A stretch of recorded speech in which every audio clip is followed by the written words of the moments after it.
আপনি যদি আপনার বিকাশ অ্যাকাউন্টটাকে নিরাপদ রাখতে চান এবং প্রতারকের হাত থেকে রক্ষা পেতে চান, তাহলে অবশ্যই এই স্টেপগুলো মেনে চলবেন। আসসালামু আলাইকুম রহমতুল্লাহ। আজকে আমি আপনাদেরকে খুবই গুরুত্বপূর্ণ একটি তথ্য শেয়ার করার জন্য এই ভিডিওটি তৈরি করতেছি। আপনি কিভাবে এই প্রতারকদের হাত থেকে বাঁচবেন, চলুন আমি সেগুলোই একটা একটা করে আলোচনা করব। প্রথমত, আহ, ওরা আপনাকে কল দিবে যে আমরা বিকাশের কোম্পানি থেকে বলতেছি।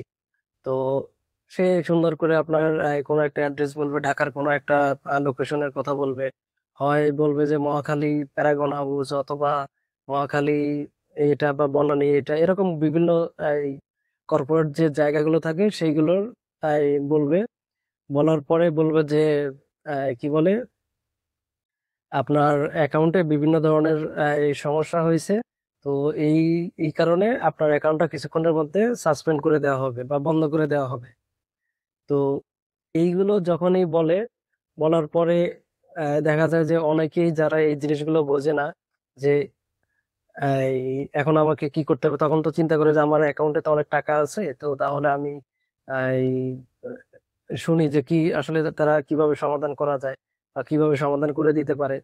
তো তখন ওরা কি করে, যখনই বুঝতে পারে যে হ্যাঁ, ওরা যাকে কল দিছে সে একটু মানে বিব্রত হয়েছে বা একটু মানে ভীতি তার মধ্যে কাজ করতেছে, তো কথার কণ্ঠস্বরে বুঝে যায়, তখন ওরা আপনাকে বলবে যে আপনার এই অ্যাকাউন্টটা ঠিক রাখার জন্য আপনাকে আমরা একটা এই কোড পাঠাবো। আপনি এই কোডটা আমাদেরকে আবার জানাবেন, জানালে আমরা এটা আপনার ইয়েটা অ্যাক্টিভ করে দিব। তো এর মধ্যে আপনার কাছ থেকে আরো কিছু ইনফরমেশন নেওয়ার চেষ্টা করবে। বলবে যে আপনার নাম, আপনার বাবার নাম, আপনার মায়ের নাম, আপনার জন্ম তারিখ, এগুলো অনেক টাইমে আপনার কাছ থেকে বিভিন্ন কৌশলে আপনার কাছ থেকে শুনে নেবে। তো এইগুলো করার পরে সে কি করবে, এই যখন আপনি ওটিপিটা দিয়ে দিবেন, কিছুক্ষণ পরেই দেখবেন যে তার আপনার পুরো বিকাশের কন্ট্রোলটা বা আপনার অ্যাপের কন্ট্রোলটা সে নিয়ে নিছে, এবং আপনার ওইখান থেকে টাকা সে অন্য অ্যাকাউন্টে ট্রান্সফার করে ফেলবে অথবা সে ক্যাশ আউট করে ফেলবে। তো এটা থেকে আপনি কিভাবে বাঁচবেন, যখনই এরকম আপনাকে কেউ একজন কল দিয়ে বলবে বা কোনো একটা নাম্বার থেকে কল দিয়ে বলবে যে আমি বিকাশের কোম্পানি থেকে বলতেছি বা বিকাশের হেড অফিস থেকে বলতেছি, তো তখনই আপনাকে 100% ধরে নিতে হবে যে এটা একটা ফ্রড। বিকাশ কোনোদিনও আপনাকে কল দিয়ে বলবে না যে আপনার অ্যাকাউন্টে এই সমস্যা হয়েছে, আপনার এরকম কিছু হয়েছে, আপনার এটা সমাধানের জন্য এটা করতে হবে। এটা কখনোই সম্ভব না এবং এটা বিকাশ কখনোই করবে না। তো আর বিকাশের একটা নাম্বার আছে, সেই নাম্বার থেকেই একটা শর্ট কোডের যে নাম্বার, এই নাম্বার থেকেই বিকাশ থেকে কল যায়। তো এছাড়া বিকাশ থেকে কল কখনোই যাবে না। আর যদি আপনার অ্যাকাউন্টে কোনো সমস্যা হয়, অ্যাকাউন্টে বন্ধ হয়ে যাবে, আপনি নিকটস্থ কোনো বিকাশের কাস্টমার কেয়ার বা সার্ভিস সেন্টার থাকলে আপনি সেখানে গিয়ে কথা বলতে পারবেন, কথা বলে এটা সমাধান করা যাবে।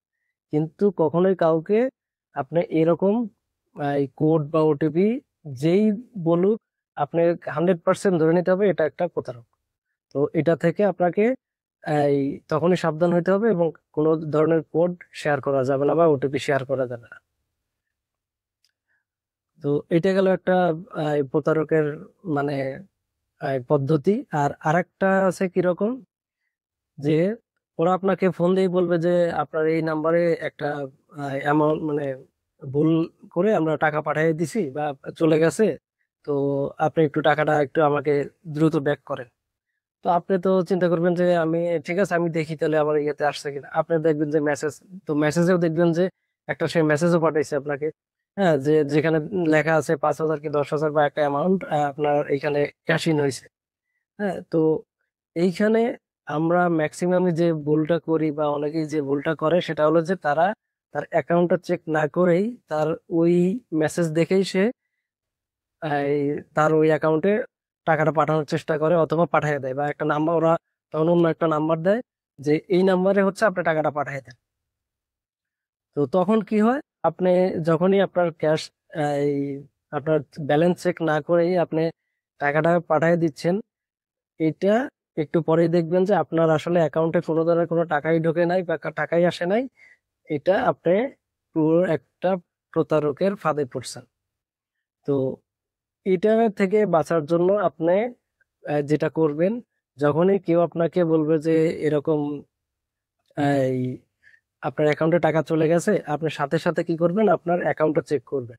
আপনি তাকে বলবেন যে ঠিক আছে, অ্যাকাউন্টে টাকা আসছে, আমি আগে চেক করে দেখি, দেন আমি আপনাকে কল দিব। হ্যাঁ, তো ওরা আপনাকে এই কলটা কাটতেও দিবে না। অনেক টাইমে আছে ওরা আপনাকে কল কাটতে দিবে না, বলবে যে এই নানান ধরনের আপনাকে এঙ্গেজ করে রাখবে, যেন আপনি চেক করতে না পারেন। তো বলবে যে এটা এখনই দেন, না হলে আপনার অ্যাকাউন্টে সমস্যা হবে, না হলে এরকম অনেক প্রবলেম হয়ে যাবে, তারপরে থানায় এটা নিয়ে অনেক ধরনের কিছু হবে। তখন অনেক আপনাকে ভয়ভীতি দেখাবে এবং আপনাকে ওই ব্যালেন্সে আর যেতেই দিবে না। তো এর মধ্যে আপনাকে বলবে যে আপনি আমরা একটা নাম্বার দিচ্ছি, আপনি এই নাম্বারে দ্রুত টাকাটা পাঠায় দেন, আপনি কলটা কাটবেন না। তো এরকম করে সে কি করবে, আপনার কাছ থেকে এই সময় নিয়ে আপনার কাছ থেকে টাকাটা রিসিভ করা পর্যন্ত সে আপনার সাথে কলেই থাকবে। এবং টাকাটা যখনই আপনি পাঠিয়ে দিবেন, সাথে সাথে সে কি করবে, আপনার ফোন অফ, মানে তার ফোনটা অফ। তো এরকম অবস্থায় কখনোই, যখনই আপনাকে কেউ বলবে যে টাকা ভুলে টাকা গেছে, তখনই আপনি বলবেন ঠিক আছে, টাকা আসছে, আমি আগে আমার ব্যালেন্স চেক করব, চেক করার পরে দেন হচ্ছে আমি আপনাকে যে নাম্বার থেকে আসছে আমি সেই নাম্বারে টাকাটা পাঠিয়ে দিব। এটা বলে আপনি তার সাথে কথাটা করবেন আগে, তারপরে আপনি ব্যালেন্স চেক করবেন, চেক করার পরে দেন হচ্ছে আপনি তার সাথে আবার কল দিয়ে কথা বলে এই এটা টাকাটা পাঠাবেন। অথবা আপনি যদি না বোঝেন, আপনার নিকটস্থ কারোর সাথে কথা বলে ব্যালেন্স চেক করে দেন হচ্ছে আপনার ডিসিশন নেবেন। আর বর্তমানে আবার এর থেকেও মারাত্মক একটা চক্র বের হয়েছে। এরা আবার কি করে, এরা আপনাকে ডিরেক্ট ফোন দিয়ে বলবে যে আমি এই নিকটস্থ কোনো একটা থানার নাম বলবে যে আমি এই থানা থেকে বলতেছি। তো অথবা আপনার দেখবেন যে আপনার থানা থেকেই বলবে, হ্যাঁ, আপনি যেখানে অবস্থান করতেছেন এই সেখান থেকেই বলবে যে আমি এই থানা থেকে এসআই এ বলতেছি, অথবা ওসি এই বলতেছি, বা দারোগা এই বলতেছি।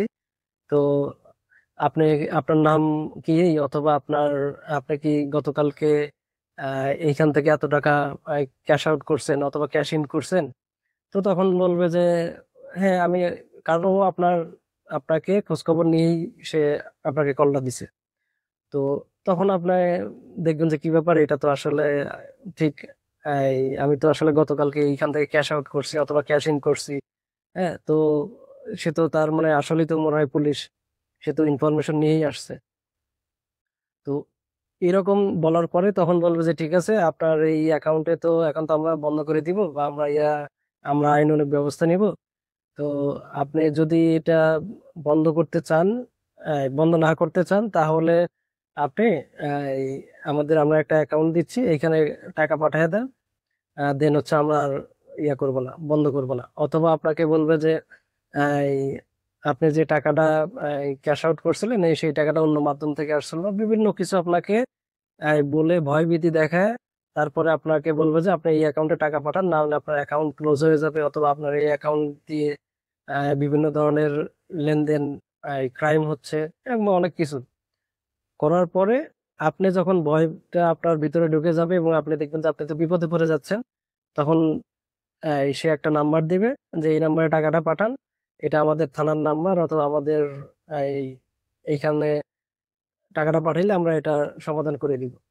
তখন আপনি তো বিশ্বাস করে তাকে টাকাটা পাঠিয়ে দিবেন, এবং পাঠানোর পরেই আপনি দেখবেন যে কিছুক্ষণ পরে ওই নাম্বারটা বন্ধ, অথবা তাকে আর আপনি খুঁজে পাচ্ছেন না। তো এইরকম ভাবে বিভিন্ন প্রতারক চক্র এখন, এই বিশেষ করে যারা একটু এই টেকনোলজি গুলো কম বোঝে, বা আপনার এই যে ট্রানজাকশনের বিষয়গুলোতে মানে তেমন একটা বোঝে না, ওরা এদেরকে টার্গেট করে করেই হচ্ছে এই জিনিসগুলো করে। ওরা বিভিন্নভাবে এই প্রতারণাগুলো করে থাকে। তো আপনি যদি আপনার বিকাশ অ্যাকাউন্টটাকে নিরাপদ রাখতে চান এবং প্রতারকের হাত থেকে রক্ষা পেতে চান, তাহলে অবশ্যই এই স্টেপগুলো মেনে চলবেন। প্রথমত, কাউকেই আপনি কখনো আপনার ওটিপি শেয়ার করবেন না, বা কোনো কোড আসলে অপরিচিত কাউকেই কোনো কোড শেয়ার করবেন না, সে যেই হোক। দ্বিতীয়ত হলো যে কেউ একজন ফোন দিয়ে বললো যে আপনার কাছে টাকা চলে গেছে, আমরা ভুলে টাকা গেছে, তো আপনি আমাকে টাকাটা পাঠান, আমি আরেকটা নাম্বার দিচ্ছি, ওই নাম্বারে টাকাটা পাঠান। হ্যাঁ, তো এটাও কখনোই করবেন না। আপনি আগে আপনার ব্যালেন্স চেক করবেন, চেক করার পরে দেন হচ্ছে যে নাম্বার থেকে টাকাটা আসছিল আপনি ওই নাম্বারটাতেই পাঠাবেন, কিন্তু ব্যালেন্স চেক করার আগে কখনোই টাকা পাঠাতে যাবেন না। কারণ ওরা হচ্ছে একটা ফলস এসএমএস পাঠায় যে ক্যাশ ইন একটা বা রিসিভ মানি এরকম একটা বিকাশের মেসেজ পাঠাবে। আহ, তারপরে 3 নম্বর হচ্ছে যে আপনাকে নিকটস্থ কোনো থানার নাম বলে কেউ একজন ফোন দিবে যে আমি থানা থেকে বলতেছি, আপনার এই ইয়াতে আপনি এতদিন এই কি বলে এরকম আপনার অ্যাকাউন্টে টাকা চলে গেছে, অথবা আপনার এই অ্যাকাউন্ট থেকে টাকা উত্তোলন করা হয়েছে। তো এই আপনার নামে কেস হয়ে যাচ্ছে বা জিডি হয়েছে বা বিভিন্ন কিছু একটা ভয়ভীতি দেখায় আপনাকে যখনই বলবে যে অন্য এই অ্যাকাউন্টে টাকা পাঠান, আমরা এটা সমাধান করে দিচ্ছি, তখনই আপনি তাকে অ্যাভয়েড করবেন। আপনি সরাসরি বলে দিবেন যে ঠিক আছে, আমি নিকটস্থ থানায় আমি যোগাযোগ করতেছি। হ্যাঁ, আপনি তার সাথে আর কন্টিনিউ করবেন না। তো আপনি অবশ্যই আমার এই ভিডিওটি সবার কাছে শেয়ার করবেন, যেন আপনি হয়তো বা এই বিষয়গুলো জানেন, কিন্তু আপনার নিকটস্থ যারা অনেকেই আছে যেটা এই বিষয়গুলো এখনো তারা জানে না। তো আপনার একটা শেয়ারের মাধ্যমে এইরকম প্রতারণার হাত থেকে সে রক্ষা পাবে। তো সবাই ভালো থাকবেন, নিরাপদ থাকবেন। আসসালামু আলাইকুম রহমতুল্লাহ।